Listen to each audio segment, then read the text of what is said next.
નમસ્કાર દોસ્તો, સ્વાગત છે આપ સર્વનું તમારી પોતાની યુટ્યુબ ચેનલ ઓશન જ્ઞાન લાઈવ ઉપર. બ્લુ પ્રિન્ટ પ્રમાણેના જે પ્રશ્નપત્ર છે ને તમને આખા ગુજરાતની અંદર એક જ ચેનલ પરથી પ્રોવાઈડ થશે અને એ છે ઓશન જ્ઞાન લાઈવ. બરાબર.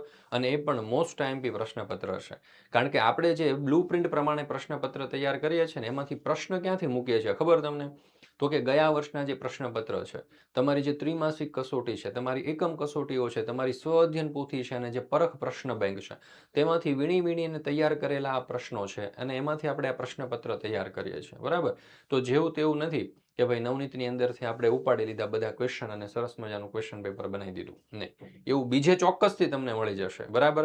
પણ ઓશન જ્ઞાન લાઈવ ઉપર નહીં. અહીંયા તો તમને એકદમ ક્વોલિટી ક્વેશ્ચન પેપર મળશે અને ક્વોલિટી ક્વેશ્ચન પેપર પણ પાછું કેવું તો કે most IMP quality question paper. બરાબર. તો જરૂરથી અભ્યાસ કરી લેજો. આજના આ લેક્ચરની અંદર દોસ્તો આપણે શું શીખવાના છે ખબર છે તમને? તો આજના આ લેક્ચરની અંદર આપણે ધોરણ 5 જે છે એ ધોરણ 5 નો જે આસપાસ વિષય છે પર્યાવરણ વિષય, બરાબર, એનું 40 ગુણનું દ્વિતીય સત્રાંત પરીક્ષા 2026 જે છે એનું મોસ્ટ આઈએમપી પ્રશ્નપત્ર જે છે તેનો આપણે અભ્યાસ કરવાના છે. તારીખ છે 8/4/2026 અને બુધવાર. બરાબર. ને આ રોજ આ તમારું પ્રશ્નપત્ર લેવાનું છે. તો એના પ્રમાણે આપણે આ મોસ્ટ આઈએમપી પ્રશ્નપત્ર તૈયાર કરેલું છે. અને ફક્ત પર્યાવરણ જ નહીં પણ ધોરણ 5ના દરેક વિષય માટે, અને ફક્ત ધોરણ 5 નહીં, ધોરણ 3 થી લઈને ધોરણ 8ના દરેક વિષય માટે, જે દરેક વાલીઓ, વિદ્યાર્થીઓ, શિક્ષકો દરેક માટે ખૂબ જ ઉપયોગી સાબિત થવાનું છે. એમાં પ્રશ્ન નંબર 1 ખોટો શબ્દ છેકી અને વિધાનને સાચું બનાવો, જેનો કુલ 1 ગુણ છે. તો શ્રીનગરમાં ઘણા પરિવારો ડોંગા કે રેબોમાં રહેતા હતા. તો અહીંયા આપણો સાચો જવાબ આવશે ડોંગા. રેબો જે છે તે ખોટો જવાબ છે. પ્રશ્ન નંબર 1 આપેલ વિકલ્પમાંથી યોગ્ય વિકલ્પ પસંદ કરીને લખો, જેના કુલ 2 ગુણ છે. બરાબર. એમાં બીજું, ચૂનાનો ગારો અને પથ્થરની જાડી દિવાલો પહાડી વિસ્તારોમાં લોકોને કેવી રીતે મદદ કરે છે? તો અહીંયા છે એ ચોરોથી બચાવવા માટે, બી ભૂકંપથી બચવા માટે, સી ઠંડીથી બચવા માટે અને ડી ઘરને સુંદર દેખાડવા માટે. તો અહીંયા જવાબ આવશે આપણો વિકલ્પ સી, ઠંડીથી બચવા માટે. ત્યાર પછી ત્રીજું, ચાંગપા લોકો લેખા કોને કહે છે? તો જવાબ આવશે વિકલ્પ ડી, પ્રાણીઓ રાખવાની જે જગ્યા હોય છે એને ચાંગપા લોકો લેખા કહે છે. ચાલો, ત્યાર પછી છે પ્રશ્ન નંબર 2 નીચેના પ્રશ્નોના ટૂંકમાં જવાબ આપો, જેના કુલ 3 ગુણ છે. પહેલો સવાલ, વારસાગત રોગ એટલે શું? કોઈ પણ 2 વારસાગત રોગોના નામ જણાવો.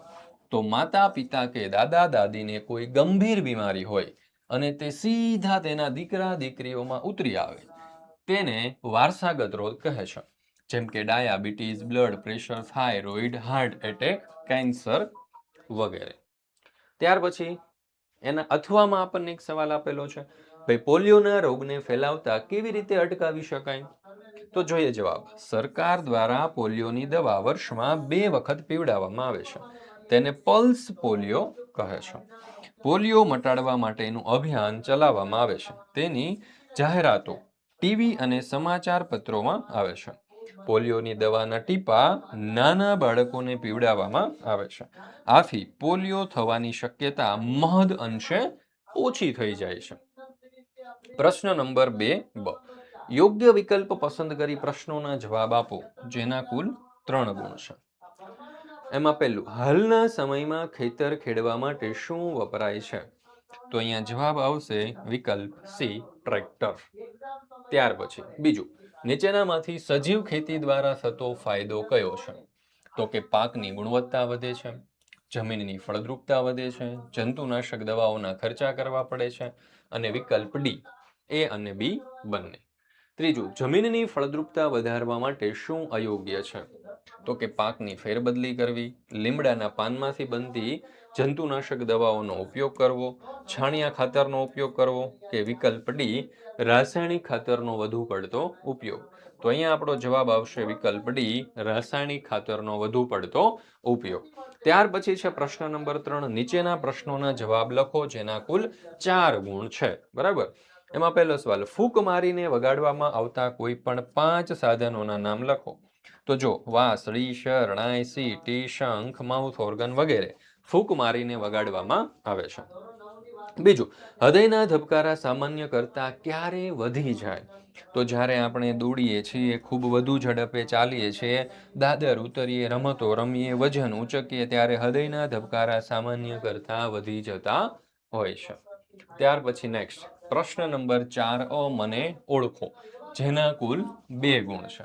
પહેલું, હું પાણીમાં રહેલી બોટ જેમાં રહી શકાય છે.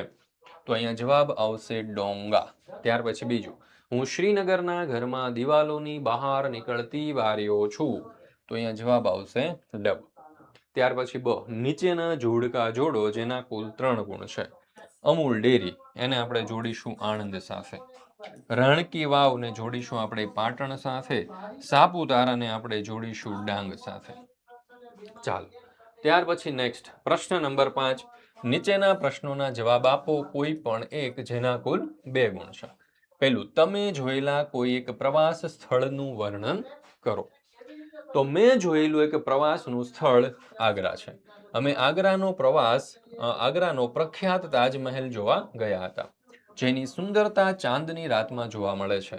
તે આરસથી બનેલું છે. તેનું નિર્માણ મુઘલ બાદશાહ શાહજહાંએ તેની પત્ની મુમતાઝ મહાલની યાદમાં કરાવ્યું હતું. યમુના નદી તેના કિનારેથી વહે છે. આ વિશાળ ઇમારતની મધ્યમાં શાહજહાં અને મુમતાઝની કબરો છે. તેના નિર્માણમાં ઘણો સમય લાગ્યો હતો.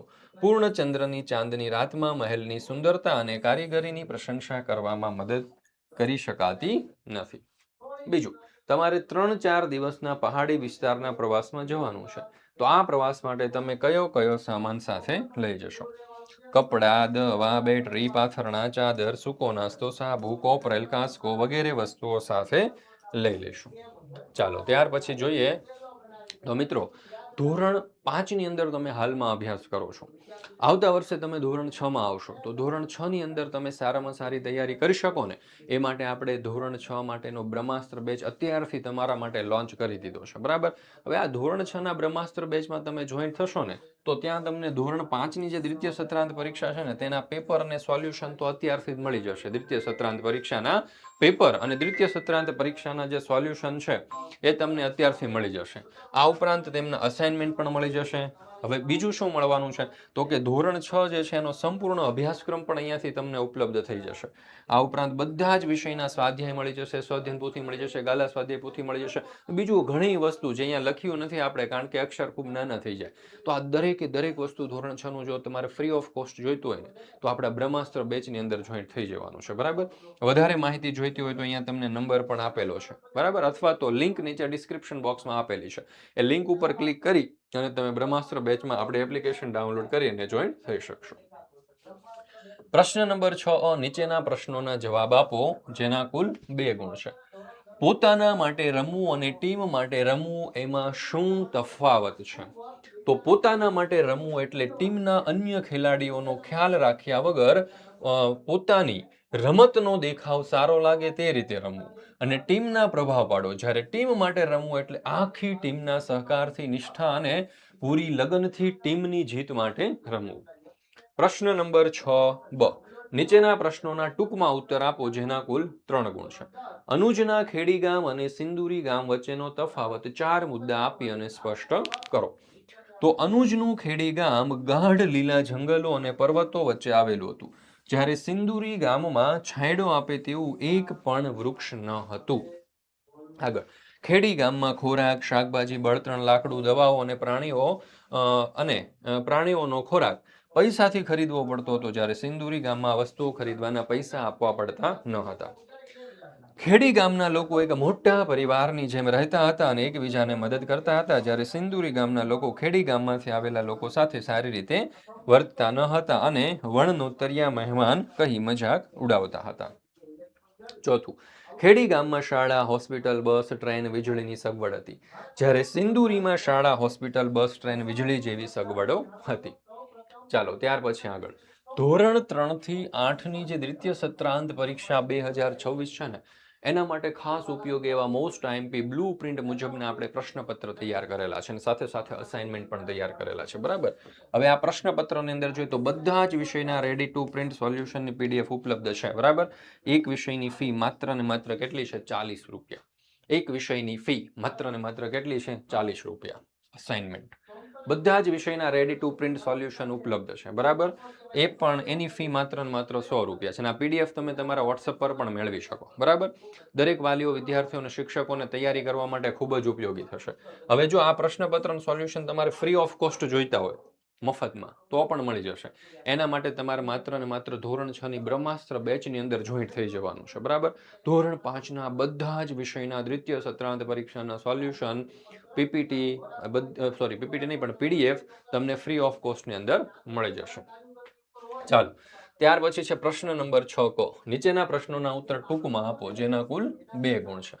પહેલું, શેરડીના ખેતરોમાં કામ કરતા પરિવારો ક્યાં રહે છે? તો અહીંયા જવાબ આવશે કે શેરડીના ખેતરોમાં કામ કરતા પરિવારો શેરડીના ખેતરો અને ફેક્ટરીઓની નજીક રહેઠાણ બનાવીને રહે છે. તેઓ સૂકી શેરડી અને તેના પાંદડામાંથી બનાવેલી ઝૂંપડીઓમાં રહે છે. બીજું, લોકો લોન શા માટે લે છે અને કોની પાસેથી લે છે? તો ઓછી આવક હોય અને આવેલા કાર્યોને પૂર્ણ કરવાના હોય અથવા તો અન્ય બાબતોમાં ખર્ચ કરવાનો હોય તે પરિસ્થિતિને પહોંચી વળવા માટે લોકો લોન લેતા હોય છે. મોટા ભાગના લોકો લોન બેંકમાંથી લે છે. મજૂરી વર્ગના લોકો શાહુકાર કે મુકદ્દમ પાસેથી લોન વ્યાજે રૂપિયા લે છે. ત્યાર પછી છે પ્રશ્ન નંબર 7. યોગ્ય શબ્દ વડે નીચેના દરેક વિધાનમાં ખાલી જગ્યા પૂરો જેના કુલ 2 ગુણ છે. ટીવી ઉપર ધરતીકંપના સમાચાર સાંભળ્યા પછી લોકોએ શું કરવું જોઈએ? તો બૂમાબૂમ કરી મૂકવી જોઈએ, બીજા દેશમાં જતા રહેવું જોઈએ, ગભરાઈને અહીં તહીં દોડવું જોઈએ કે સાવચેતીના પગલાં લેવા અને અફવાઓથી દૂર રહેવું? તો જવાબ આવશે વિકલ્પ ડી, સાવચેતીના પગલાં લેવા જોઈએ અને અફવાઓથી દૂર રહેવું જોઈએ. ત્યાર પછી છે ધરતીકંપમાં મકાન પડી જવાનું મુખ્ય કારણ શું હોઈ શકે? તો જવાબ આવશે વિકલ્પ ડી, નબળું બાંધકામ કે પાયો કાચો હોવો. ત્યાર પછી છે પ્રશ્ન નંબર 7બ. નીચેના પ્રશ્નોના ટૂંકમાં જવાબ આપો.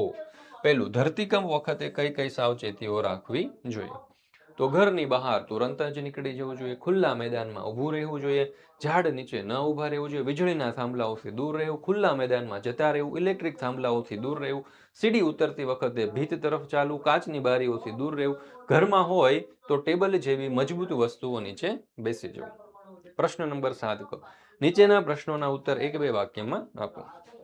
પહેલું, ઘર સ્વચ્છ રાખવું શા માટે જરૂરી છે? ઘર સ્વચ્છ રાખીએ તો ઘરમાં માખી, મચ્છર અને રોગોના જંતુઓનો ઉપદ્રવ થાય નહીં.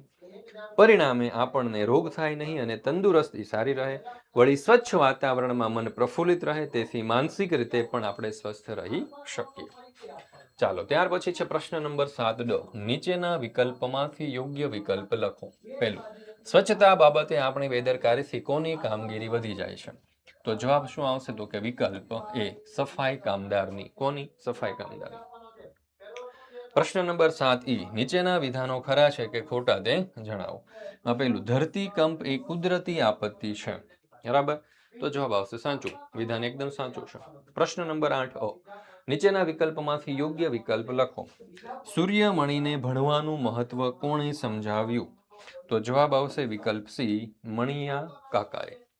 બીજું, તરંગનો કુદુક ભાષામાં શો અર્થ થાય છે? તો જવાબ આવશે વિકલ્પ સી, જંગલ. ત્યાર પછી ત્રીજો, જંગલને ધરતીના ફેફસા કેમ કહેવામાં આવે છે? તો જવાબ આવશે વિકલ્પ એ, ઓક્સિજન ઉત્પન્ન કરે છે. ચોથું, નીચેના પૈકી જંગલના રક્ષણ માટે કયું પગલું યોગ્ય છે? તો અહીંયા જવાબ આવશે વિકલ્પ સી, વૃક્ષારોપણ કરવું. પાંચમું, નીચેના પૈકી કયો ઉપાય જંગલની જાળવણીમાં મદદરૂપ થાય છે? ચાલો, તો અહીંયા શું જવાબ આવશે? તો કે વિકલ્પ બી, વૃક્ષારોપણ અને સંરક્ષણ. ત્યાર પછી છે તમારા માટે નવું ક્વેશ્ચન પેપર આપણે લઈને આવવાના છીએ. અહીંયા આપણે આ ધોરણ 5નું ગણિત વિષયનું બ્લુ પ્રિન્ટ પ્રમાણેનું મોસ્ટ આઈએમપી ક્વેશ્ચન પેપર અને તેનું સોલ્યુશન પૂર્ણ કરીએ છીએ. હવે આપણે ધોરણ 5ના વિદ્યાર્થીઓ માટે ગણિત વિષયનું મોસ્ટ આઈએમપી બ્લુ પ્રિન્ટ પ્રમાણેનું પ્રશ્નપત્ર લઈને આવવાના છે. તો તૈયાર રહેજો, રેડી રહેજો દોસ્તો, મિત્રો.